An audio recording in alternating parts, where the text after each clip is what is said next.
Hey everyone, Johanna here. One of the most common questions I get from beginners is it okay to stitch over your pins?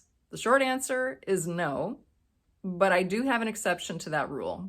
Keep watching and I'll show you what I'm talking about. In my pins and pinning video, I talk a lot about pinning where you intend to sew.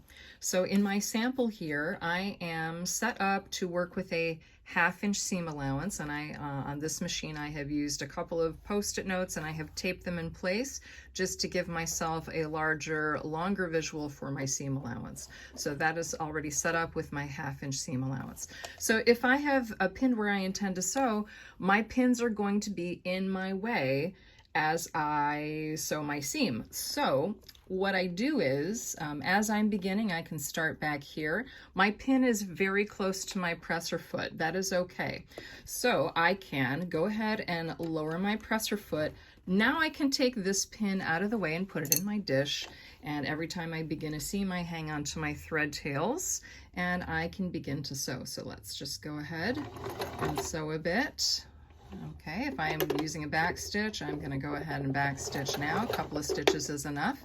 And then I am going to stitch nice and steady up to my next pin. You can see how close I am getting to the pin. I am in control of the speed of my machine. You can get in pretty close, and then I am fully stopping my machine so I can remove my pin, take it out, and continue. So sometimes when I take out a pin, my left hand is coming in to continue to lightly hold my layers together as I continue, and then I'll move that finger out of the way and I can stitch right up to my next pin. Again, I can come pretty close to it before I stop and remove the pin. All right, so if you're pinning where you intend to sew, you need to, you'll be coming up to your pins. You do not want to drive over your pins because eventually you will hit one and you will get something that looks like this in your pin,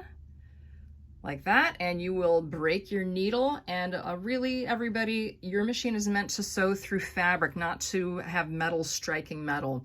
So not only are you kind of blowing through lots of pins and sewing needles, you are also little by little damaging your machine. I don't want to have my machine serviced every time I turn around because I'm using it poorly. So I stitch right up to my pin, stop, take it out, and remove it. Now, the one exception that I can offer for the, for this rule is if you have, if you're stitching something and you have a lot of pins and you really just need to absolutely manage it for every stitch of the way, you can come up to your pin pretty close, and then if you want to, if you need that, all the management that you're getting from that pin, you can use your hand wheel and manually walk your needle over the pin. Just carefully make sure that you're not hitting it, and then get over it and past it, and maybe one more. And then with your needle down, you can lift your presser foot a bit just to release the pressure to remove that pin that you have walked over, and then you can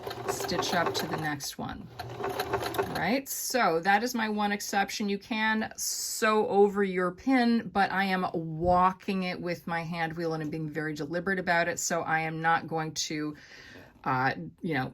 come down really hard on a pin and have the, like mangled pins and broken needles. I hope that helps.